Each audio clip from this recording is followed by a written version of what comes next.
Cadangan nikel kita itu 37 triliun. 37 triliun. APBN kita kan hanya 3.000 triliun.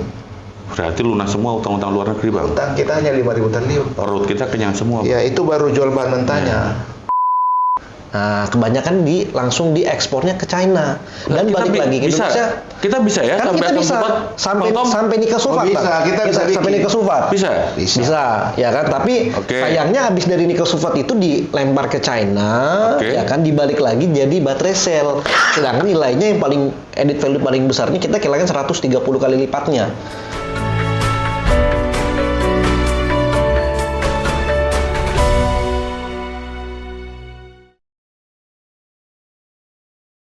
Assalamualaikum warahmatullahi wabarakatuh. Selamat pagi dan salam setia. Selamat bergabung dengan acara Serasi. Setia bicara solusi. Kawan Serasi, lihat baju saya dulu. Baju saya ini warnanya apa? Tentu kawan-kawan sudah paham semua. Ini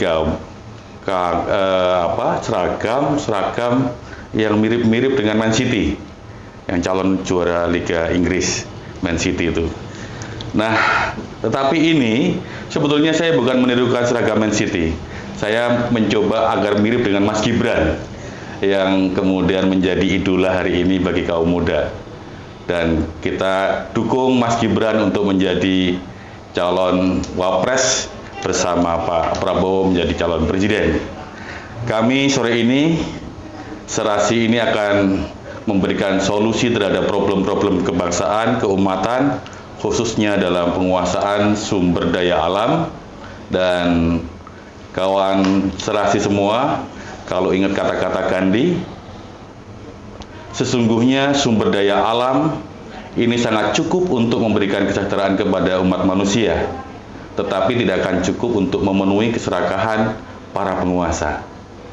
Indonesia punya sumber daya alam yang luar biasa, tetapi sampai hari ini yang menikmati entah siapa.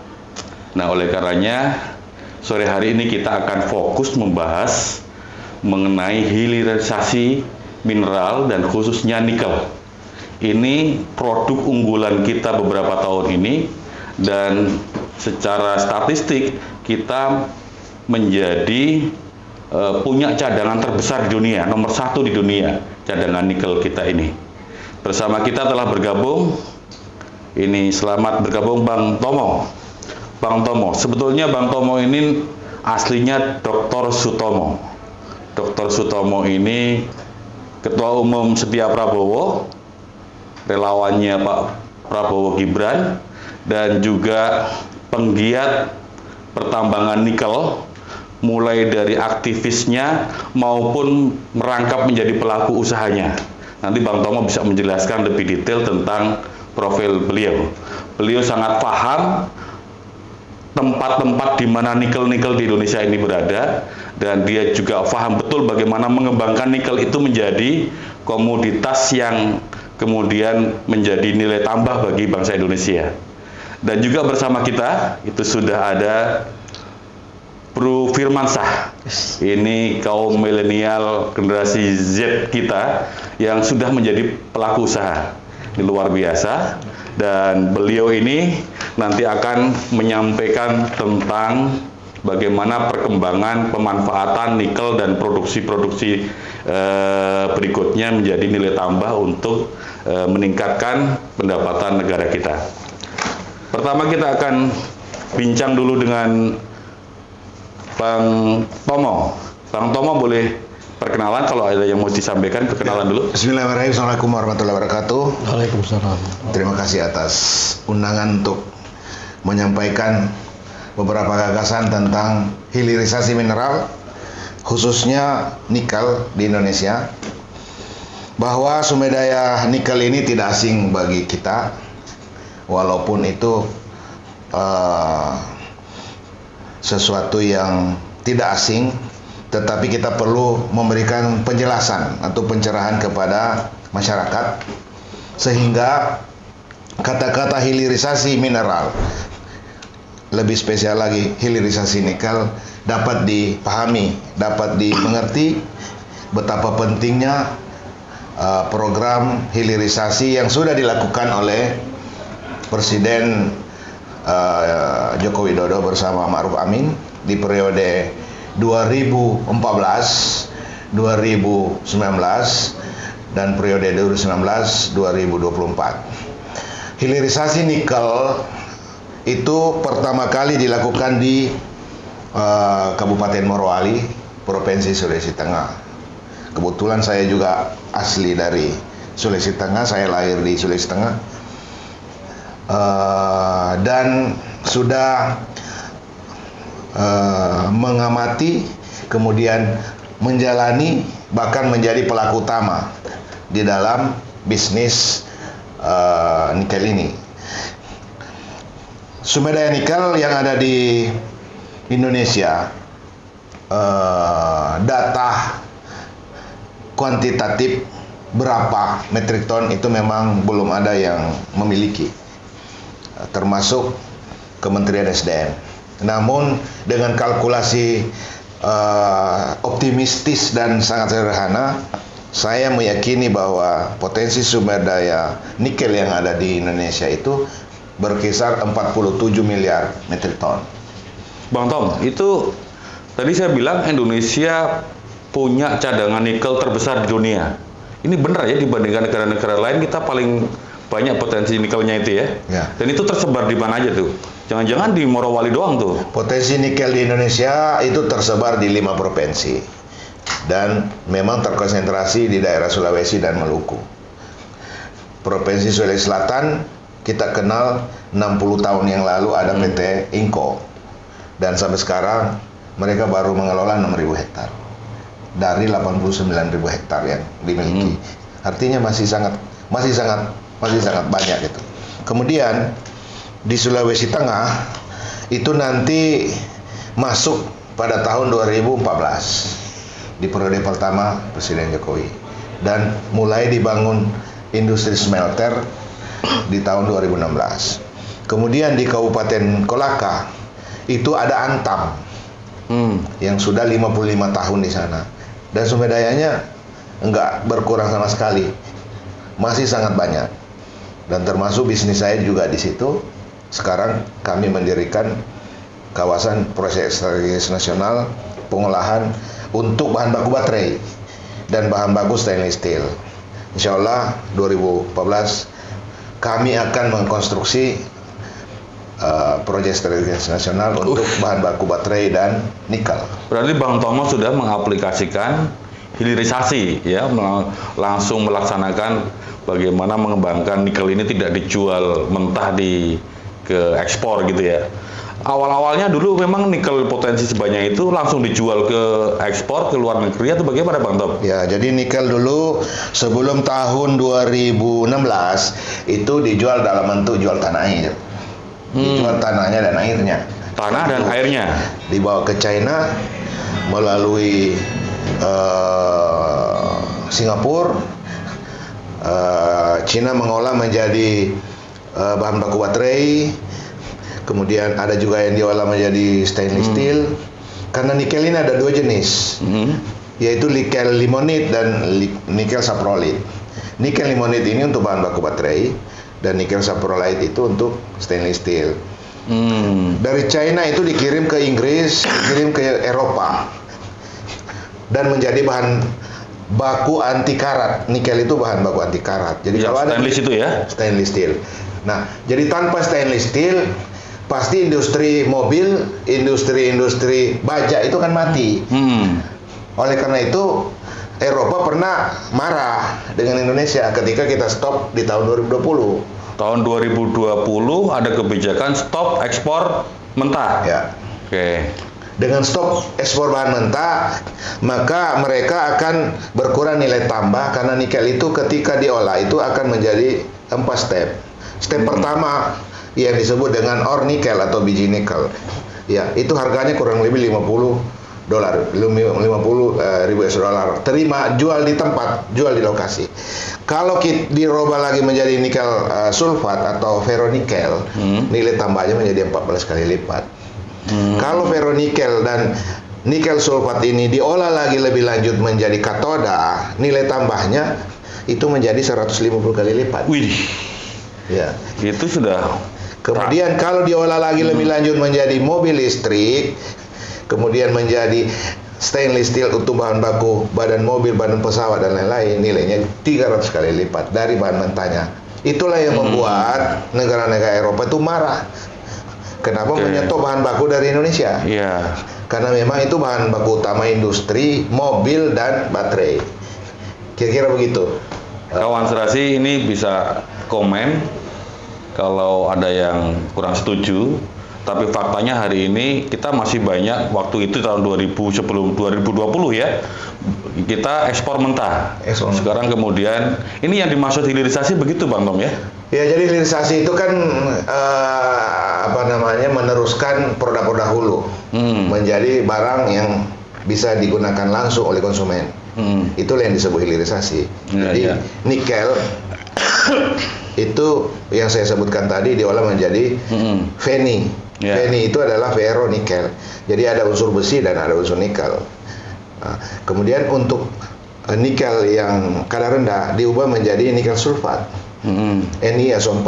Nah, NiSO4 ini kalau dikombin dengan kobal mangan menjadilah prekursor litium mangan kobal. Wih. Nah, itulah yang menjadi bahan baku baterai yang diolah oleh Bang Firman ini. Dan Bang Firman ini udah membuat baterai berbagai macam jenis. Baterai litium yang dipakai mobil listrik itu? Dipakai mobil listrik dan seterusnya. Silakan kalau mau lihat produknya beliau ada di Serpong.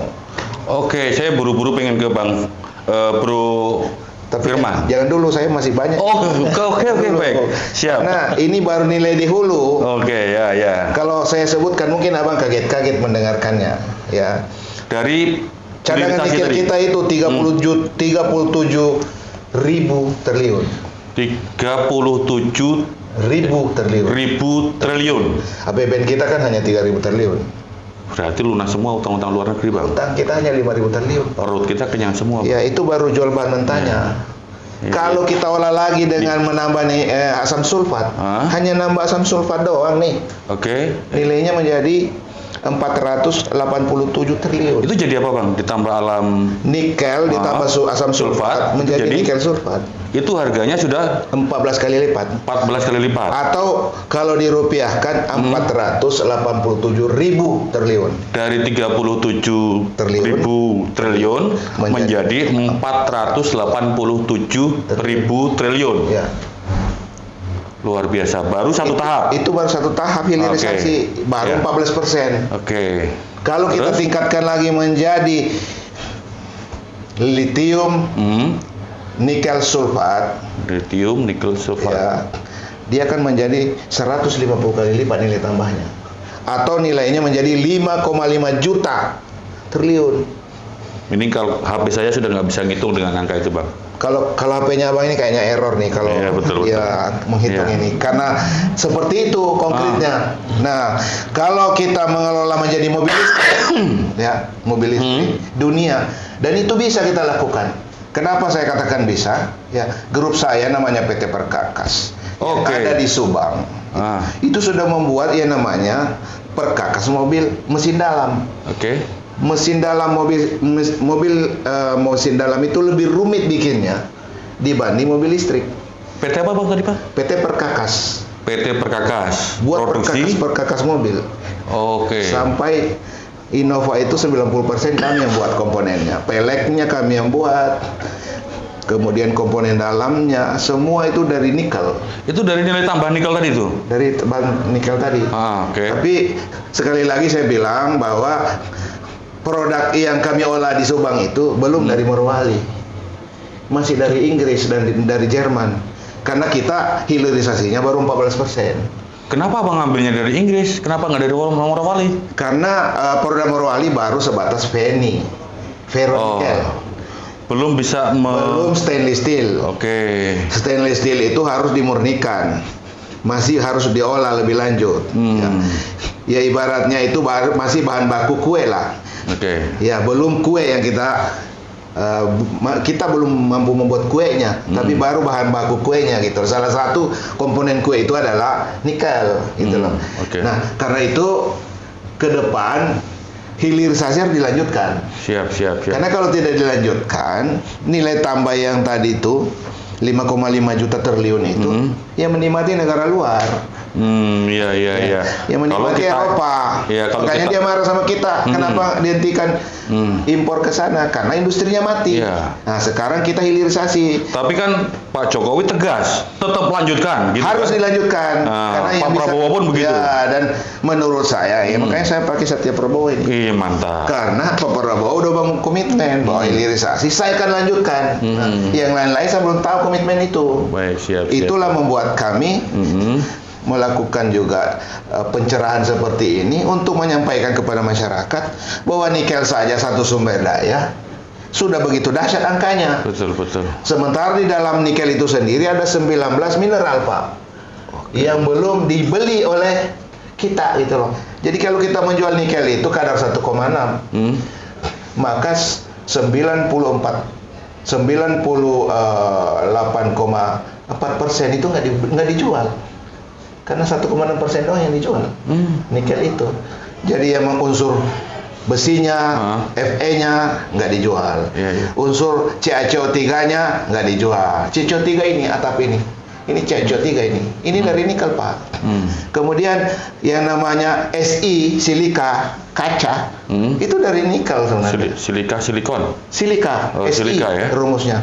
Jadi dalam satu metrik ton tanah itu mengandung 19 unsur. Salah satunya nikel. Baru itu yang dibeli orang. Yang lain-lainnya itu tidak dibeli. Padahal besi itu lebih besar 49%.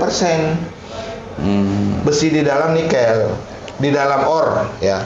Tapi anyway lah. Jadi menurut saya kita baru konsen saja di hilirisasi nikel. Itu sudah dahsyat, udah goyang dunia, Pak. Iya, betul. Udah goyang dunia karena ada nilainya 11 juta triliun. Nilainya kalau menjadi mobil listrik misalnya. Oh, itu kenapa kemudian perusahaan-perusahaan mobil besar di dunia itu pada invest di Indonesia mau datang ke Indonesia. Karena dia mendekati sumber daya. Iya, dia kenapa dia mendekati sumber daya? Karena di stop ekspor. Iya. Itu kira-kira Bang Musli. Oke. Jadi kawan-kawan Satya Prabowo, kawan-kawan Serasi ini potensi yang besar dan peluang bagi generasi muda untuk terlibat dalam proses hilirisasi khususnya nikel ini, Bang, ya.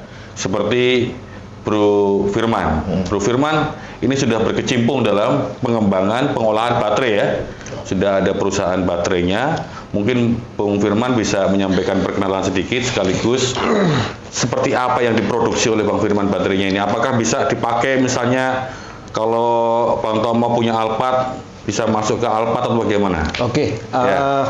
Assalamualaikum warahmatullahi wabarakatuh. Assalamualaikum warahmatullahi wabarakatuh. Mungkin sebelumnya terima kasih banyak Bang udah diundang di podcastnya Satya Prabowo, ya. Jadi mungkin ini karena mungkin saya pertama kali berkecimpung di sini karena bersama Profesor Dr. Renata F. Kartini, ya. Beliau sebagai godmother of battery di Indonesia, ya. Jadi kalau kita bilang memang di industri yang namanya industri baterai ini, ya, orang selalu bilangnya Indonesia bakal jadi raja nomor baterai. Itu benar sekali, ya kan? Tapi pertanyaannya apakah sebuah nikel aja cukup, Bang? Oh, jelas tidak. Karena sebelum kita ngomongin sampai jadi baterai, tadi ada proses-prosesnya. Nah, prosesnya pertama tadi ya sudah dijelaskan juga sama Bang Tomo, ya kan, dari nikel ore itu baru jadi MHP entar. Ya itu naiknya itu udah 10 kali lipat, ya kan. Dari MHP itu prosesnya jadi nikel sulfat. Itu udah added value bertambah 14 kali lipat, ya kan. Dari situ pindah lagi, Bang, diproses lagi berapa jam lagi jadi prekursor, ya kan. Nah, dari prekursor baru jadi katoda. Nah, dari katoda baru jadi baterai sel. Nah, habis jadi baterai sel nih, nah itu baru kalau di-combine, jadi gabungkan ya, itu baru yang namanya jadi bisa kebutuhannya contohnya buat motor listrik, mobil listrik, ya kan, untuk pembangkit, ya kan, untuk kapal dan lain-lain. Nah, ini mungkin banyak yang kurang tahunya sebenarnya kenapa sih harus baterai gitu loh. Nah, soalnya the next oil itu adalah nikel. Barang siapa yang menemukan nah kita ini Indonesia cadangan nikelnya paling besar, Bang. Di Indonesia paling besar. Ya, tadi yang Bang Tomo sampaikan, nah itu benar sekali. Gitu loh, APBN kita semuanya. Bro Firman, tahapan dari nikel bahan mentah tadi ada sulfat, kemudian jadi asam sulfat dan seterusnya tadi, yang kita belum bisa di mana?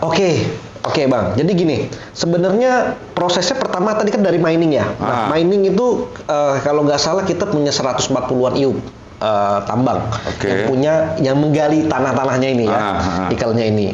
Nah, dari proses yang namanya mining proses itu kita ada namanya refinery proses smelter. Nah, Bang Tomo tadi nyampaikan ada 19 mineral nih. Ya, karena itu benar tuh. Jadi kalau kita cek pakai yang namanya XRF, kita lihat kandungannya itu bakal banyak kandungan di dalamnya.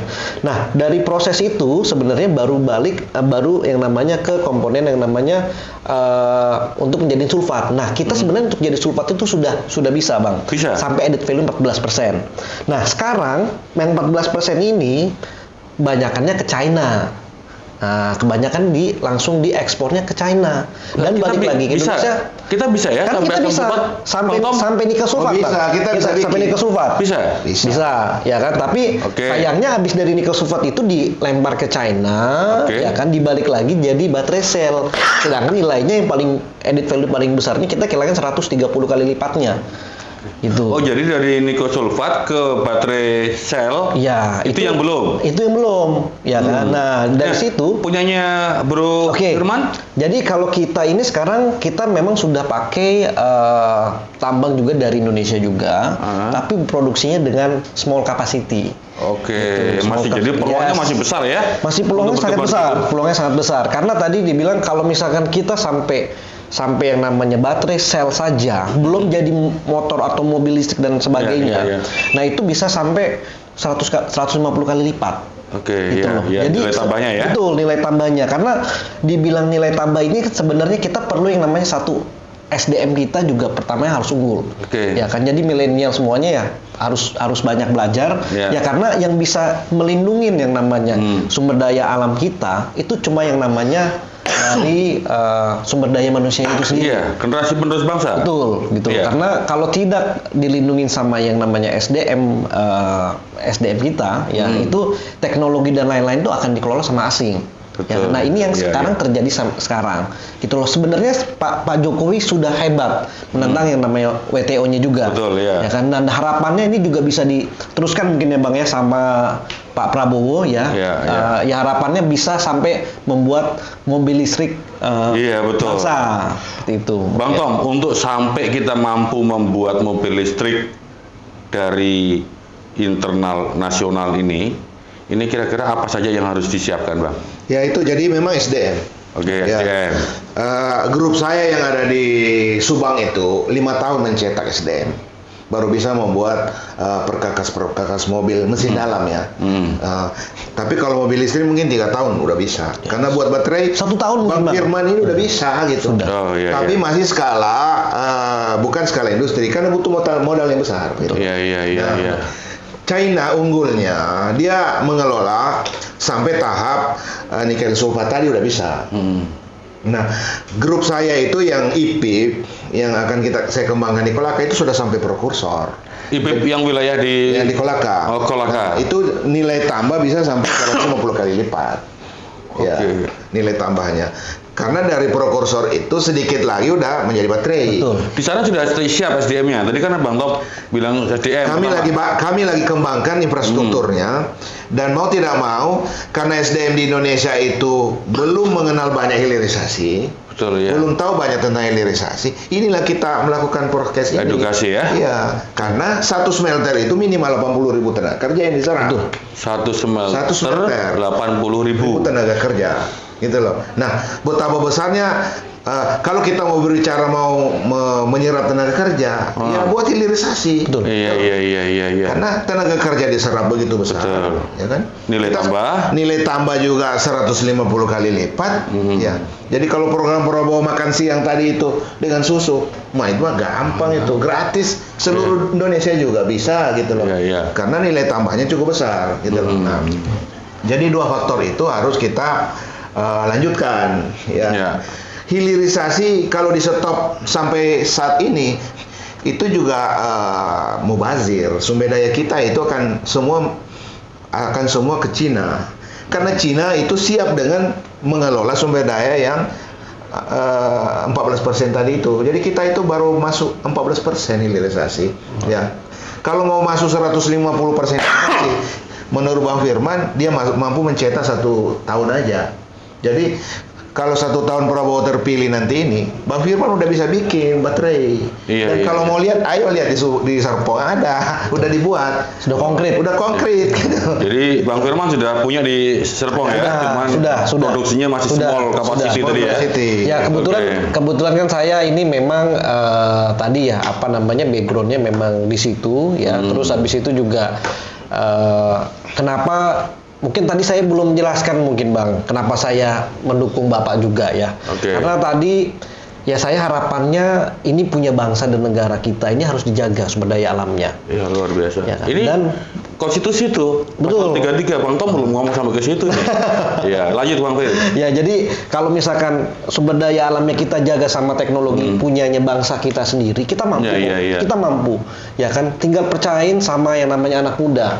Ya kan, barang siapa kita. Bro Fir, mungkin bisa dielaborasi tadi SDM kan? Betul. SDM, kemudian tadi itu mungkin kebijakan Bang Tom tadi sedikit perlu ada kebijakan ya, permodalan tadi kan disinggung. Mungkin perlu dielaborasi agar kita pasti bisa secara nasional ini bisa mengelola nikel sampai menjadi produk kemudian dimanfaatkan publik. Kalau soal kebijakan saya kira udah dijalankan sekarang. Di mana tidak boleh mengekspor barang mentah. Tapi barang setengah jadinya kan masih bisa diekspor. Ini persoalannya gitu loh.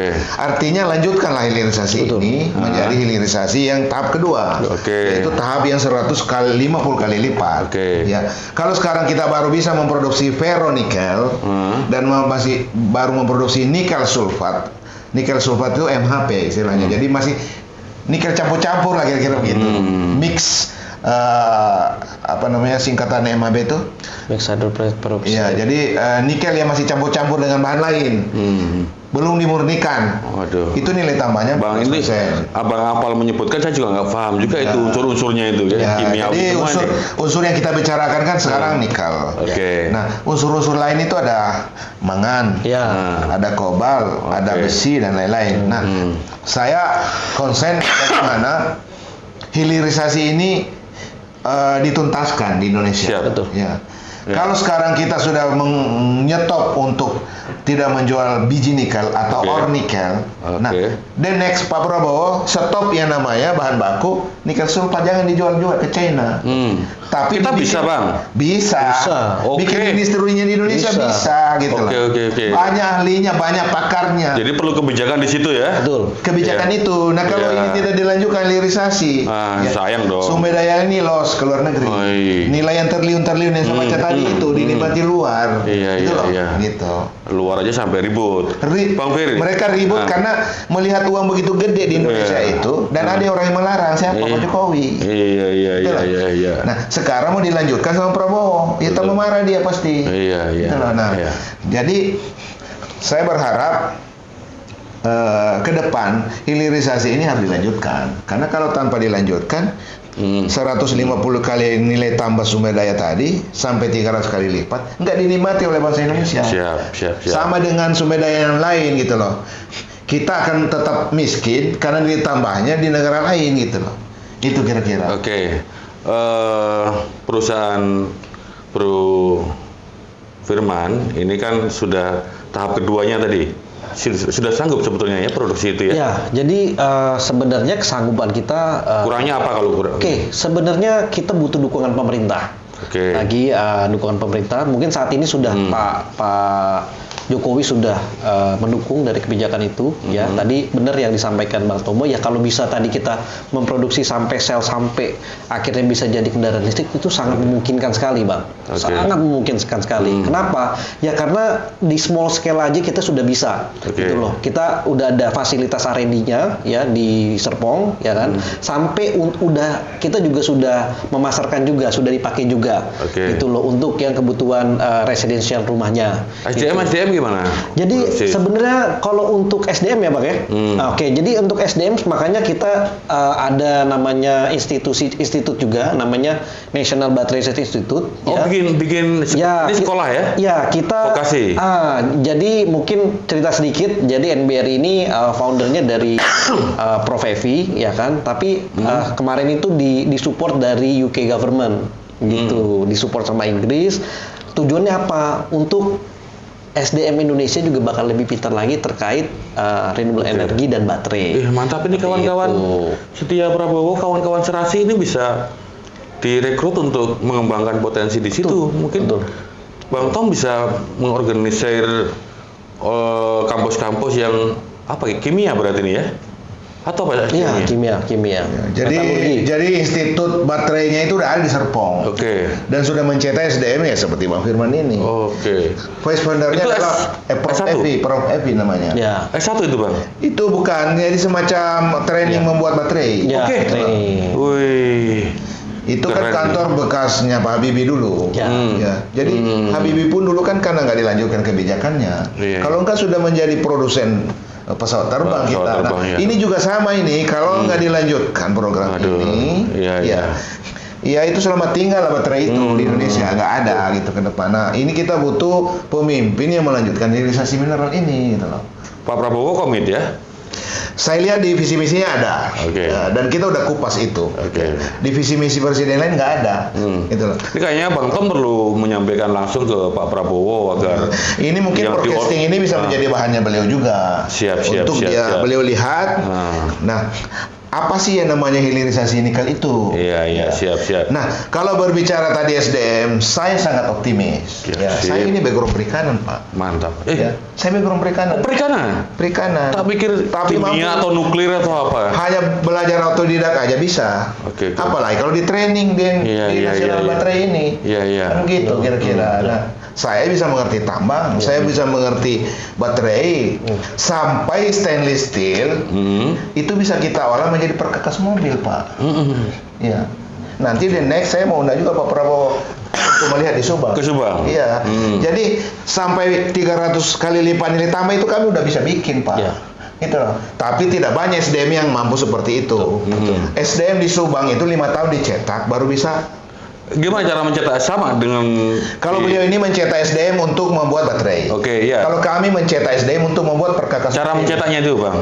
Cara mencetaknya kita bekerja sama dengan diploma-diploma yang ada di sekitar Subang. Oh, S3 ya? Bukan, diploma. D3, D1, D3.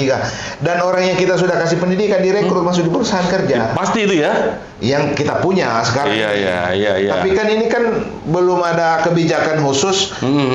Kami baru 50 hektar lahan. Di Subang ada 1000 hektar, Pak. Yang bisa dikembangkan untuk mobil listrik dunia di sana. Ada. Itu ada lahan itu. Ini kawan-kawan Setia Prabowo ini daging semua isinya. Ini mereka ini pelaku, pengamat dan juga pengusaha. Ini luar biasa. Bang Tomo sudah punya PT Perkakas di Subang, kemudian Bro Firman di BSD, Serpong, di BSD ya, di BSD. Pak Firman ini bukan hanya sebagai PT, tapi juga membuat institut untuk melatih SDM membuat baterai gitu loh. Kalau kami memang nggak punya institut, tapi kami sudah membuktikan D3 ya bahwa PT Perkakas itu bukan punya saya, grup saya. Karena saya ini pengusaha tambang di Kolaka. Jadi untuk tambang yang 14% kita sudah bikin. Untuk yang 14 untuk yang 150% Bang Firman udah mampu buat. Kalau di Subang itu sampai 300% udah bisa dibikin. Jadi ini sudah, kalau ini dihubungkan satu sama lain dalam satu bisnis, rantai bisnis, ya nggak perlu lagi Pak kita kalau sendiri sumber daya nikel kita sampai mobil bisa. Kita bikin mobil listrik sendiri Pak. Ya kan? Harus bikin mobil sendiri di SDM kita. Kita didik semua Pak, ya kan? Mantap. Ini saya kira sudah sampai puncak ini Bang, ya kan? Ini Bro Fir, barangkali ada closing statementnya, pesan untuk kawan-kawan setia Prabowo agar ini bisa mengikuti dan juga barangkali memanfaatkan program hilirisasi gitu ya Bang ya. Silakan Bro. Mungkin kalau saya bakal lebih nyapa untuk generasi milenial ya. Mungkin jangan pernah berhenti untuk bermimpi gitu loh. Saya pertama kali membuat perusahaan saya, Infian Energi, mimpinya waktu itu cuma melihat Elon Musk. Elon Musk itu waktu itu nggak diterima juga di beberapa perusahaan, nggak diterima, ya kan, dapat kena juga, tapi akhirnya bisa membuat perusahaan sangat besar sekali. Jadi kalau misalkan kita mau jadi bangsa yang besar dan pengen suatu hal yang besar, ya jangan pernah kita ini berhenti untuk bermimpi. Karena mimpi ini gratis Bang, mimpi ini gratis. Karena kuncinya itu mimpi, hanya mimpi aja. Dari mimpi itu kita bisa merubah Indonesia menjadi lebih baik. Mungkin itu. Luar biasa, tepuk tangan ini untuk Bro Firman, luar biasa, generasi muda yang terus memelihara mimpi untuk memperbaiki negeri ini dan memanfaatkan potensi sumber daya alam. Bang Tom, yang lebih menggelegar, silakan. Jadi untuk merealisasikan mobil listrik dunia ada di Indonesia, kata kuncinya adalah lanjutkan hilirisasi. Siap. Siapa yang melanjutkan hilirisasi, maka itulah yang akan membangun pondasi mobil listrik di Indonesia, di dunia. Kenapa saya katakan Indonesia akan menjadi produsen mobil listrik dunia? Ya. Karena semua ada di sini. Siap. Bahan baku nikel terbesar di dunia ada di Indonesia. Kemudian sumber dayanya, manusianya udah ada, tinggal sedikit diangkat, ya, ditambah. Kemudian hilirisasi yang mencapai 300% juga udah ada, udah dibuat di Subang gitu loh. Sehingga tidak ada kata lain, lanjutkan hilirisasi, ya. Kebijakan pemerintah yang sudah berjalan diteruskan, ya. Kemudian SDM milenial khususnya, siap. Milenial ini mari belajar apa itu hilirisasi nikel gitu loh. Yang ada kekayaan kita ini begitu besar yang nikel ini ya. Mari kita kembangkan. APBN kita hanya 3.000 triliun. Nilai nikel ini 11 juta triliun Pak nilainya, satu komoditas doang gitu. Satu komoditas. Masa kita nggak bisa gitu loh. Harus bisa gitu loh. Oleh karena itu melalui perbincangan sore ini saya ingin menggugah, saya ingin meminta milenial dan juga sumber daya manusia yang ada di Indonesia, marilah kita menjadi produsen mobil terbesar di dunia. China yang dari nol bisa menjadi 27 juta mobil yang mampu dibikin hari ini. Kenapa Indonesia nggak bisa? Yang punya sumber dayanya, punya SDM-nya, punya kebijakannya, saya kira itu bisa dilaksanakan. Terima kasih Bang Tom, Bro Fir, luar biasa. Kawan-kawan setia Prabowo, program Serasi. Sore ini kita menghadirkan orang-orang yang memang berkualitas dan punya mimpi besar untuk masa depan Indonesia. Dan harapan kita program hilirisasi ini tetap dilanjutkan dan banyak melibatkan partisipasi khususnya generasi penerus dan kemudian punya nilai tambah yang besar bagi APBN kita. Kita nggak perlu ngutang lagi, utang kita bayar semua, ya kan? Kemudian kesejahteraan rakyat kita jamin, susu kita gratiskan seperti Pak Prabowo Gibran. Kira-kira begitu.